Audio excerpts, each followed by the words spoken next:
DND number 2, Suffer the Children in Jesus' Name. Chapter 12. As Caroline walked along the sidewalk back toward the diner, she pondered the offer Madame made to her. It would be a wonderful opportunity to be Madame's right-hand man, so to speak. Madame must have a great deal more confidence in her than Caroline did in herself. Still, in order to be the head mistress of Nashville's New York School of Dance, Caroline would have to live in Nashville. And the whole reason for living in Nashville was because she would be married to Nashville's own Toby Nash, aka Tobias Smith. And that brought her back to the original dilemma. Should she marry Toby?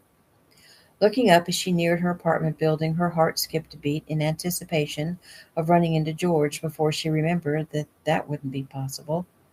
She dreaded going up to her apartment where the man died, but her things were still there and she needed to get her lime green dress. Toby was taking her out to dinner tonight, and the green dress was the nicest she owned. If she'd had any money left over from her first and last poker game, she would simply buy a new dress instead of going inside the apartment. But there was no money left, story of her life. She drew a deep breath, turned right, and headed up the stairs and pulled open the heavy green door. Familiar sounds drifted from behind each door to meet her ears. A dog yapped, a baby cried, a couple argued, another laughed. The video game from behind her downstairs neighbor's apartment was clearly audible, as was the stereo from across the hall. She slowly walked up the stairs. The yellow tape was still there. She pulled it down.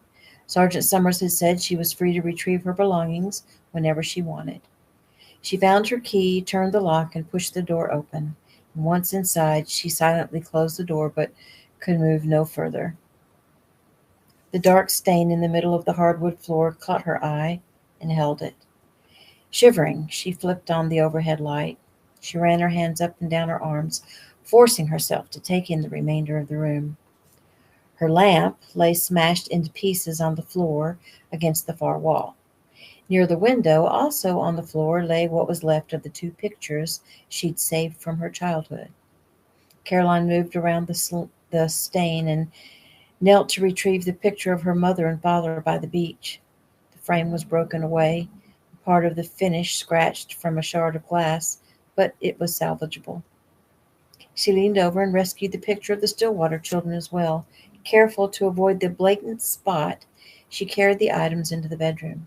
She'd mistakenly thought all the action had taken place in the living room, but her bedroom was in shambles. Caroline swallowed hard as she surveyed the room. Apparently, George had not been pleased to find her missing from her bed. The bedclothes were torn from the mattress and strewn around the room. Her few belongings had been swept from her dresser.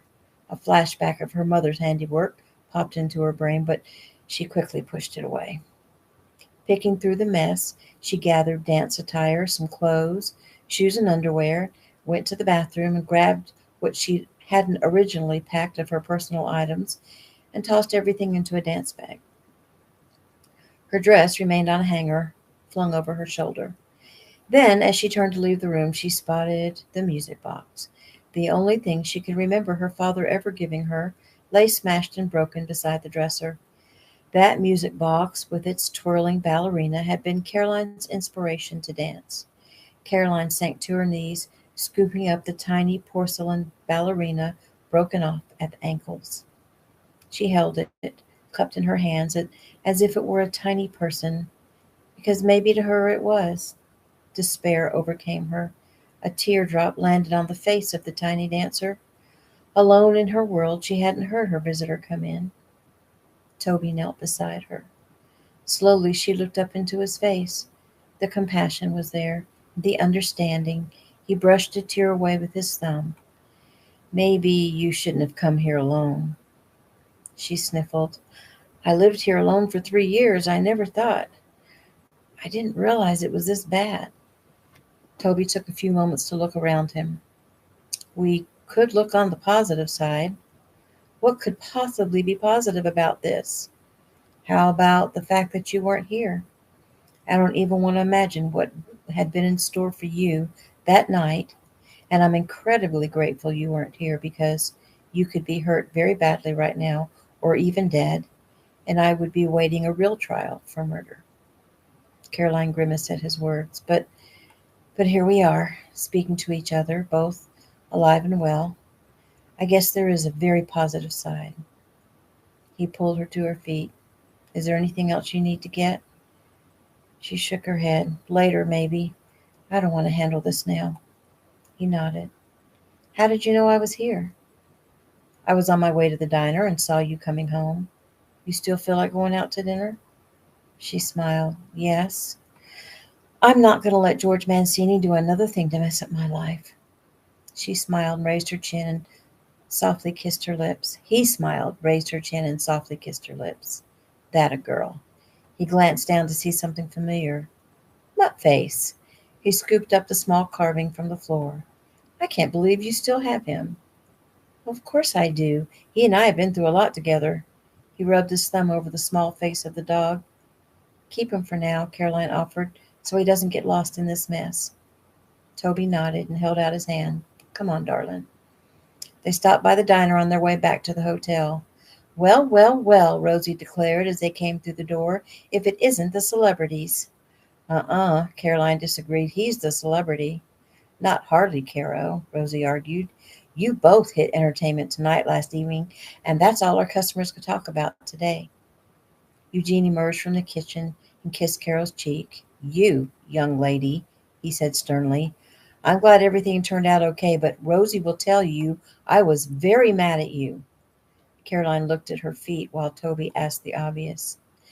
She told us she was going to see you and instead went to the police to confess murder, Eugene explained to Toby.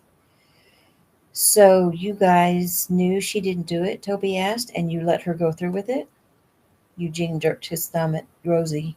It was our first fight. Apparently, little Miss Caro here swore Rosie to secrecy, and Rosie extended that promise to include me. Rosie shrugged. I thought you would be on my side. While Carol sacrifices her freedom and happiness for her man? Eugene laughed. As a man, I think I can say that is not what we want from our women. Whatever are you talking about? Rosie asked sarcastically. Choices, sweetheart, Eugene answered. The right ones. Women, don't have to sacrifice themselves for someone else's happiness. We're supposed to be past all that, and I was not going to stand by and let Caro take the rap for you. No offense, Toby. None taken.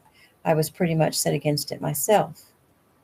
Well, anyway, Rosie said quickly, trying to change the subject, everything's okay now, and that's all that matters. So have you two made up? Caroline asked. What do you think? Rosie giggled. I think it's time for Toby and me to say goodnight. Have fun, Rosie called as they headed out. They walked hand in hand down the street, their minds in very different places. Toby feeling grateful to have Caroline safely by his side, and Caroline trying to decide if she had the strength to turn Toby down when he asked her to marry him. Toby looked up as they came upon an old, small, gray stone chapel. The sign out front read Church of Christ, and Toby knew immediately they needed to stop in. He tugged on Caroline's hand and pointed to the large front door. You want to look inside?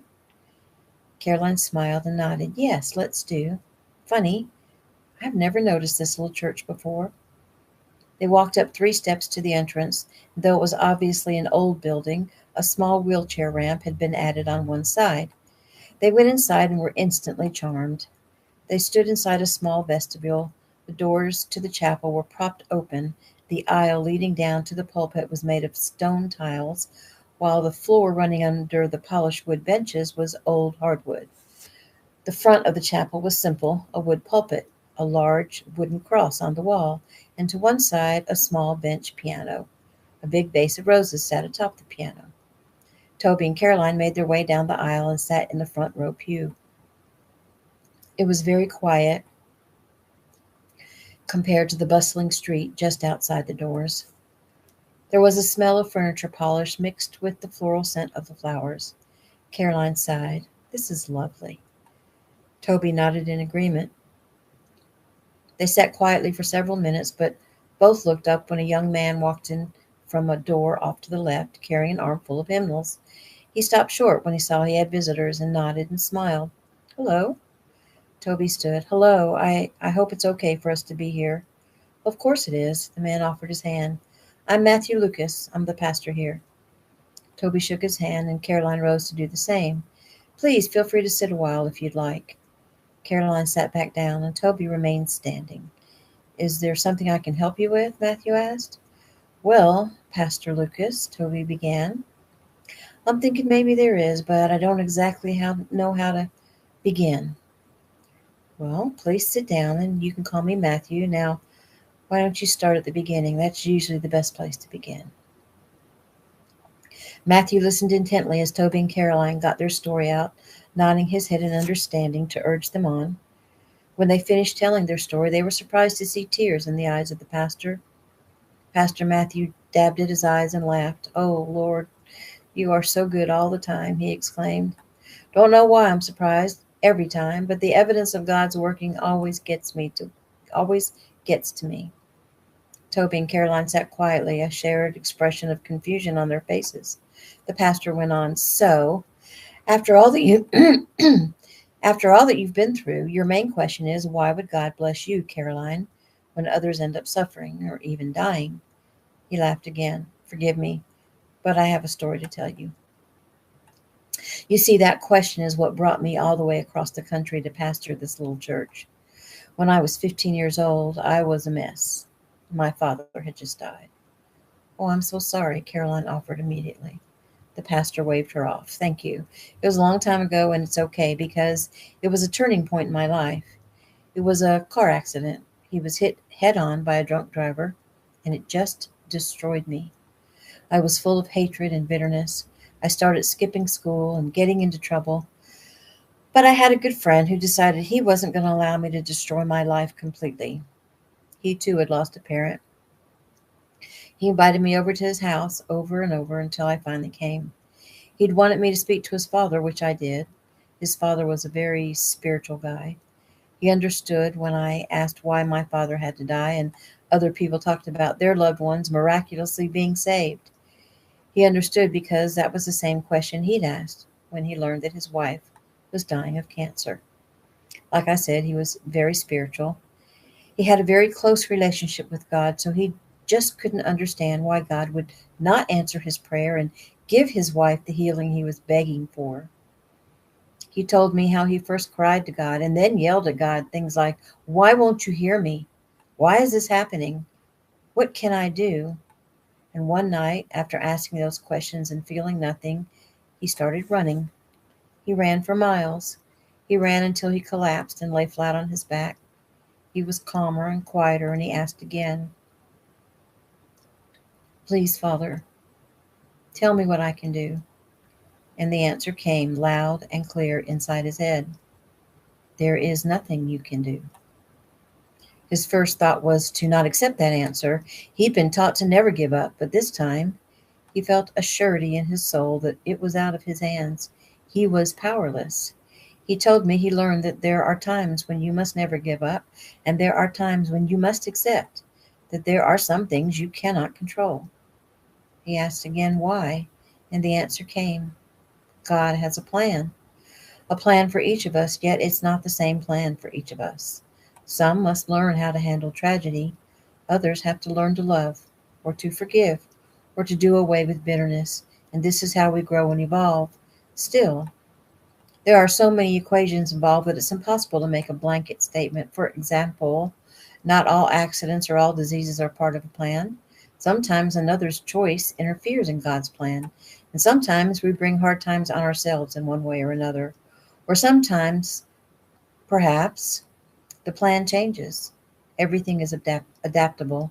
Sometimes there may be a miracle cure, and sometimes there is not. We may cry to God, why would he save one and let another die? It's all about free will and the plan you chose before you came to this earth. Yet there is a constant in every single instance, and that constant is that each time is an opportunity to grow and evolve. My friend's father taught me that it's difficult for some to accept that the death of a loved one could ever be a good or positive thing. That's still thinking from a human perspective. If you don't have some kind of inkling of how eternal our beings are, then the loss of a loved one is devastating and would make us inconsolable. even with an inkling. For example, many people of faith in many religions teach others about our eternal souls, yet though they may have faith, when a loved one leaves, that faith is sorely tested, and understandably so. God's plan for you, Caroline, didn't involve what that man had planned for you. For me, God's plan was to meet the man who changed my life, and after spending time with him, I knew I wanted to do God's work, to help others understand the eternity of our souls and to help them return to God through Jesus Christ our Lord. Does your friend's father have his own church too? Toby asked. Pastor Matthew laughed softly. You wouldn't believe it, but no. He's a martial arts instructor, a famous one. You might have heard of him, Grandmaster Eric Kino. Toby and Caroline both gasped and then laughed. I guess we're about to get you all teared up again, Toby said, because that good friend of yours, Ricky Kino, is also a good friend of mine. The tears did indeed start again, and the pastor laughed through his tears. God is so awesome. See how he works? Praise you, Father. New scene. You look beautiful, Toby uttered as he entered Carol's room. He wanted tonight to be perfect. He'd gone to a great deal of trouble and expense, but that didn't matter, for Caroline had to be perfect. She wore her green dress, the one she'd worn when they'd gone out with the guys in the band, and she was beautiful. Of course, she would have been beautiful in jeans and a t-shirt. Nervously, she smoothed the front of her dress. Are you sure? I know it's the same dress I wore before. I have a limited wardrobe, she added apologetically. Toby circled her with his arms. You could go naked and I wouldn't care. Well, isn't that just like a man? The words were not said in jest, and Toby's brow furrowed. I'm just kidding, Caroline. Are you looking for an argument? She sighed. Maybe. Just maybe. And why is that? She shook her head and changed the subject. Spoke about the weather. That had Toby worried. He had a feeling she was trying to tell him something he didn't want to hear. He would not take the hint, though, nor was he going to make it easy for her. She'll have to come out and say whatever it is she has to say, and he isn't going to guarantee that he won't have something to say right back. He took her arm. Come on, darling, I'm starved, and you are beautiful, he whispered. They arrived at Greenwood's Castle, an exclusive restaurant in the heart of Manhattan. Caroline was surprised to find they were ushered through the main dining area and into an elevator, and when the doors opened, she squealed. The roof? We're on the roof? Oh, my. I can't believe it. She gazed around her at the setting of a wooded glen, flocked by torches. Flowers were everywhere. The gurgling of a fountain announced its existence as the water cascaded over the rocks and ferns. Toby ushered her to the edge to peer down at the city. This is amazing, she purred. Yes, it is, he agreed, his eyes roaming over her face. He tilted her chin up. Your face glows brighter than the candlelight. You remind me of an angel that hangs on our Christmas tree each year. Oh, Caroline, do you realize how much I care for you, how much I love you, darling? She tried to look down, but he held her chin with his fingers. Tell me, do you know I love you? Do you know I always have? Since you were 12. She nodded. You've proven that, Toby, over and over, and don't think that I don't know I'm a very lucky girl to have your love. I really don't deserve it. He frowned. You deserve everything in this world that's good and wonderful. You're biased, she laughed nervously. Beautiful music began to play, and Caroline looked over to a raised platform, expecting to find a sound system, but instead she found Billy Bob playing a violin and mandolin. They smiled at her, and she blew them a kiss. Toby, you brought your own musicians? Her voice choked with emotion. I can't believe that trouble you've gone through to make this evening special. Dance with me, Caroline. He took her in his arms, moving slowly with the music. His hands caressed her back, his head bent to whisper in her ear. It feels so good to have you in my arms. She smiled up at him, and he couldn't resist. He came to a stop and kissed her. Incredibly, every time he did, he sunk immediately into a fathomless abyss of passion. He lost all sense of time and place. When she moaned with pleasure, it brought him back to awareness, and he backed away. Oh, woman, the things you do to me, it's unbelievable. We'd better sit and eat before I forget where we are. He ushered her to a chair, and the moment he sat, a waiter appeared at his side, flourishing champagne in glasses. Caroline cautiously took a sip. She'd allowed herself to drink only once, at a friend's wedding. She supposed this was as good a time as any. "Do you like it?" Toby asked. Yes, I think so. It's not as sweet as I thought it would be, but it's okay. I can get you something else." "No, it's okay. I think I like it just fine." They never ordered food. A selection of gourmet dishes simply materialized in front of them, the delicious aromas enticing their appetites. They didn't hold back. Toby watched her sample the new foods and sip her champagne, and she'd had so little experience in life, and yet so much. She'd experienced more sorrow and pain than anyone should have to, and yet she'd be the first to say it wasn't so bad. However, she'd had very few pleasures. Well, he intended to change all that. He'd intended to begin his proposal over dessert, but she oohed and awed over her chocolate mousse, licking the spoon in her fingers, and he had to wait for her to finish so he could concentrate. "Caroline, you make everything fun, even eating dessert." She shrugged. "Sorry, I'm probably being a pig, but it's so good," she giggled. "I suppose this is a far cry from the meals you're used to eating, huh?" Let's see. I'd say yes. Yes, duck l'orange is quite different from ramen noodles and peanut butter." He smiled. You don't ever have to eat ramen noodles again if you don't want to." She frowned. "I have no problem eating ramen noodles. I like them." "That's what I love about you, Caroline. You're so unspoiled. It makes me want to give you everything." "Really?" She giggled wickedly. "How about a brand new car?" "Done," he offered quickly. Too quickly. "I was just teasing," she said. "Well, I'm not. Caroline, I'm doing a very poor job of trying to ask you something." She finished off her glass and held it out for more. "Yes, you are." "Yes, I am what?" he asked as he refilled her glass. "Doing a very poor job." He breathed a sigh and took her hand. "Caroline, I love you more than life itself, and I want to give you everything. Yes, a car, and a new dress if you want one, 100 new dresses, and food, and I want you to never have to worry about paying your rent again. I want to take care of you, and I want to make you happy, baby. I want you next to me all the time. I want to share my life with you, Caroline."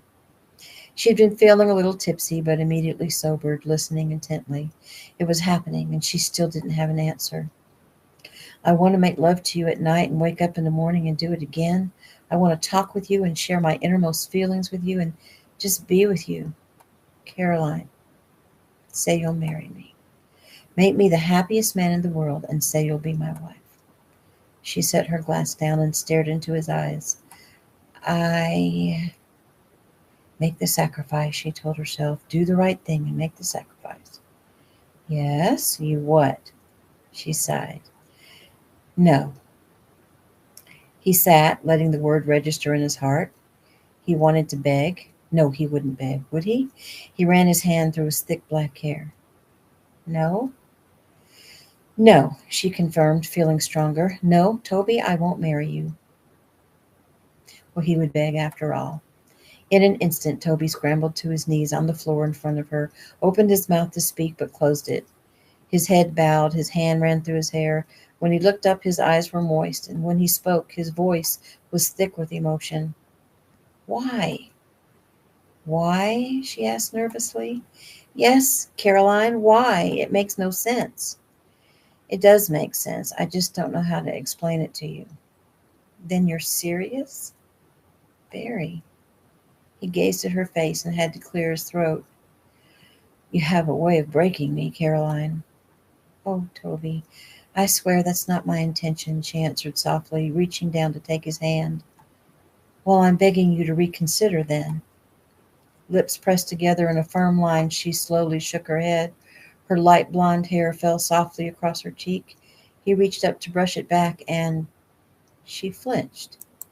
"Well, son of a—" He stood and stormed away and turned abruptly, fire raging in his eyes. Glancing in the direction of Billy Bob, he snapped his fingers and pointed. It required only a few seconds for them to take their leave. "You want to tell me what that was all about?" Toby snapped. His deep voice did not sound broken any longer. She shrugged. It happens sometimes, you know that. It hasn't happened between the two of us since you were a kid. What's going on in your head? I'm not sure. I really don't know where that came from. Maybe it's the drink. Don't be angry. Well, I am angry, Caroline. You're driving me crazy. You must know I would never hurt you. Never. She went to him. Yes, yes, I do know that. And I feel safe with you. I always have. I think you're the only person in my entire life who's ever made me feel safe. So, I make you feel safe. He paused, brushed her hair back. That should tell you something, Caroline. Her eyes lowered. He used his finger to raise her chin. Okay, listen. Do you realize how much I love you? Well, you've made it evident. It's hard for me to believe anyone, could love me that much, but I don't doubt your love for me, not any longer. He grabbed her and kissed her, holding her head in his hands. He took her mouth fiercely. He lifted his head. And you love me, Caroline. I know it. I can feel it in your kiss, in how your body responds to me. She looked into his cobalt blue eyes, still breathing heavy from the kiss. That was never the question. He stepped away. Well, then what? I must be an idiot because I can't figure it out. I love you and you love me. I can't think of one reason why we shouldn't be together, and please don't say something stupid like you're not good enough for me or you aren't capable of being a good wife. She stood there stone-faced. Silently he watched her, realization dawning in his brain. You're kidding. She shivered. Well, you make it sound so silly. He nodded his head. That's because it is, and I mean that in the nicest way. He approached her and took her in his arms. Caroline, she interrupted. I watched you with your family. I don't fit in. You fit in just fine. I've never had to take care of a household. You mean cooking and cleaning, stuff like that? Yes, stuff like that, she sighed. All I ever see you do is clean. I don't think you realize what you know. Who took care of your mother and you when you were little? Who did the cooking? Who cleaned your house? Who took care of Paul and Lynn Stillwater so well and fed them dinner and cleaned up after them? I guess I did. Darn straight you did. She was silent. But you know what? None of that matters. I don't care if the dishes pile up to the ceiling and our feet make prints in the dust, Caroline. Princess, I'll do whatever it takes to make you see that we were meant to be together. I'll do anything to make you happy. We'll hire a maid. We'll live anywhere you want. Would you like to live here in New York? Done. Want to live in Atlanta where you grew up? Done. China? Done. Just say you'll marry me, and I swear we'll work out all the small stuff. But don't say no. We've come through too much. You'd live in New York for me? He frowned. Yes. She laughed. You look like a little boy who's just been asked to wash up for supper. Well, it's no secret I love the country life, but if you want to live in New York, she stopped him. No, Toby, I love the farm. You do? Yes, but, she grimaced. But what? Well, it's not our home. It's your parents' home. His eyes sparkled with excitement. We could build. We have hundreds and thousands of acres. We could build, maybe down by the creek. Would you like that? Would you like to build your own home? She grinned. Oh, that would be wonderful, wouldn't it? Yes, it would. Let's do it, Caroline. For you, anything goes. A home for you and me that would be a dream come true, she sighed. And I do love you so, and I know you love me. Then your answer is yes? You'll marry me? I mean, it sounds to me like you're saying yes. She looked up into his eyes, and what she saw there made her feel her reservations had indeed been silly. Suddenly she felt as if a giant weight had been lifted from her. Madame was right. The correct decision would make her feel happy and excited. She smiled. I was prepared to turn you down for all the silly reasons you said, but yes, Toby, I'll marry you. He hollered like a cowboy at the rodeo, picked her up and swung her around. But Toby, I I don't want you to think that I'm saying yes because you'll build me a house. I know. She raised a hand to stop him. Wait, I want you to know that I'm marrying you because I love you, Toby, with all my heart. And I've been thinking that I wasn't good enough for you and that I didn't fit in, but you made that sound so silly. And I want to do the right thing, Toby. And I think marrying you is the right thing. I want to make you happy. Oh, Caroline, you have made me a very happy man. Well, I hope that feeling continues, she said apprehensively. You have to stop that. Stop what? Worrying and stressing about everything. Live here, in the present, with me. Be happy in the present moment with me. Whatever problems we have in the future, we'll work through together. It's all going to be great. Oh, I almost forgot. He pulled her back to the table, sat her down, reached in his pocket, and pulled out a small black velvet box. Toby placed the box in her hand. Go ahead, open it. She did so slowly. She'd not worn 1 ounce of jewelry since the day her mother jerked the earrings from her. She drew in a breath. The ring was tiny, white gold, with one bright diamond winking up at her in the candlelight. She gazed at Toby, and he shrugged. If you don't like it, we can exchange it. It reminded me of you. It's small and utterly feminine, yet strong enough to stand alone. I love it. With tears in her eyes, she removed it from the box. Here, let me, Toby said, taking the ring and sliding it smoothly onto her finger. He pulled her to her feet. A lifetime of sharing every moment with you. I can't believe I've been so blessed to have you. And I thank God you were brought back into my life. I mean, I truly want to thank God right now, like Pastor Matthew did earlier today. Do you mind? A little confused, she nodded her head. Toby took her hands in his and spoke softly.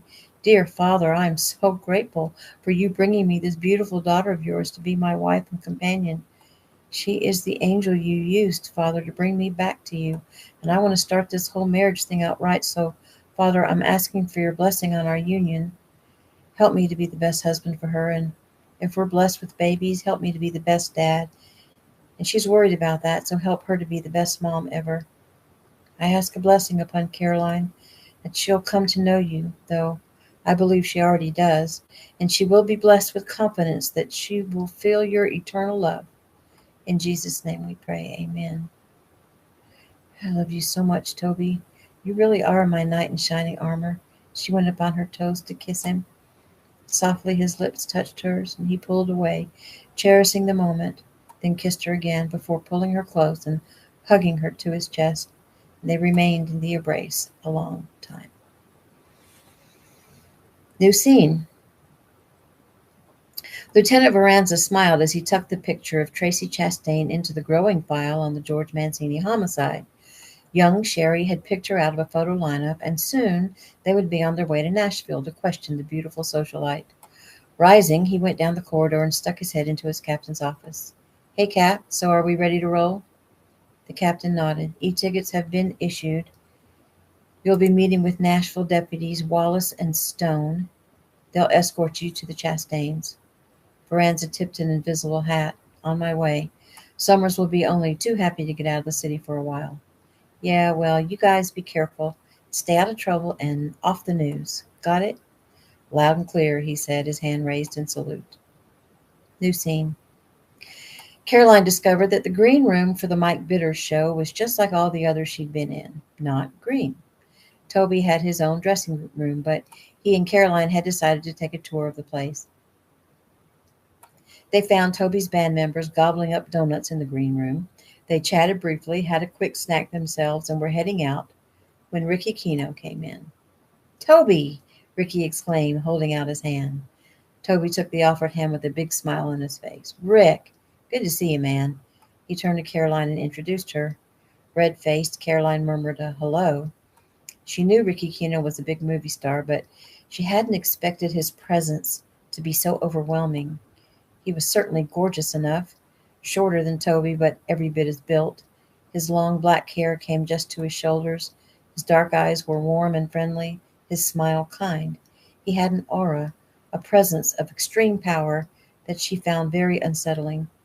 His question stopped her musings. So, the story on the news, is it fairly accurate? Ricky asked. Surprisingly accurate, Toby said. Ricky shook his head. Man, you two are something. He zeroed in on Caroline. So, you're from Atlanta, huh? Caroline's brow furrowed. Yes, I grew up there. Why? My stepsister, Bree, she thinks she might know you. Bree? Yeah, see, my father married a woman from Atlanta, Shelley Adams. Her daughter's name is Bree, or Brianna Adams. She says she remembers you from some middle school dance club she was in. Said you came from the high school to help them learn some choreography for a competition and that you called yourself Caro. Toby glanced down at Caroline's surprised look. I did help a middle school dance team for a short time. I think I remember Bree, but just barely. Long brown hair, very pretty, right? He smiled fondly. Sounds like her. Yes, she was in the middle school. I was a freshman in high school. I volunteered to help choreograph a few shows for them. I remember her mom, too, because she helped with the costumes. She married your father? Yep. Best thing that ever happened to him. Besides me, of course, he said with a grin. Anyway, it's amazing to me sometimes how small the world is. Caroline felt Toby squeeze her hand and looked up at his face. It is, isn't it? She said. Speaking of small worlds, Toby started. Do you remember a guy named Matthew Lucas? Matt? Yeah, he's a good friend of mine. We went to high school together. Well, Caroline and I met him yesterday. He's pastoring a church near where Caroline used to live.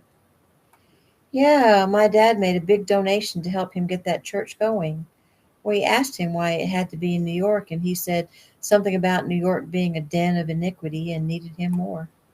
Well, he's a great guy, and he really helped us, but he said it was your father and you who really helped him. Ricky nodded. I'm glad to hear he's doing well. It really is a small world. Well, you'll have to tell Bree I said hello, Caroline put in. Most definitely. Ricky looked from one face to the other and grinned. You two have it bad. Hey, I gotta go get dressed, but Toby, we're gonna have to get together. Why don't you guys make your way out to LA next month? We just might do that. He offered his hand. It's good to see you, Rick. Back at you. Rick took Caroline's hand. A pleasure to meet you, Caro. Toby is a very lucky man. Thank you, Caroline said, blushing. They watched him walk away. He's larger than life, huh? Toby asked with a smile. Hmm? Oh, yes. He sort of takes your breath away, doesn't he? Toby laughed. I think I'm jealous. Very funny. But I have to admit, there is something about him. Yeah, there is. He's one of the good guys. He looks so young. How old is he? Mid-20s, I think. Why? She shrugged. He just has an energy about him that would make me think he's much older. Toby nodded. I agree. He's younger than me, but I have huge respect for him. He's like a ball of light and energy. New scene. Caroline smiled at her fiancé as he moved across the stage to shake hands with the host, Mike Bitters. Mike smiled at Toby as if they were best friends, yet Caroline knew they'd met only a short time ago. Mike tried time and again to get Toby to talk about George Mancini and the night he died, and Toby tried to tell him he couldn't say too much because it was an ongoing investigation. Finally, though, Toby did tell the story of the time he'd caught George beating up Caroline and how he'd had to take care of business, and Caroline was amazed at how the violent story appeased the audience. They talked about Toby's family and about his band, and somehow got back to Toby and Caroline lying to the cops, and Toby successfully maneuvered out of that one and focused in on what he really wanted to talk about, Caroline. In front of the entire world, Toby confessed his love for her and announced their engagement. Thankfully, it wasn't quite a Tom Cruise moment, but still, Caroline was red-faced when Mike Bitters directed the cameras to her so Toby's adoring public could get a glimpse of the woman who'd stolen his heart. Finally, Toby moved to the other side of the stage where his guitar sat shining in the light. The other members of his band were there. Ace held out his hand. Toby clasped it. They nodded at each other. Jeff saluted with his sticks. Billy Bob smiled, and the rest of the guys picked up their instruments. They flew into a fast-paced piece that had the audience going.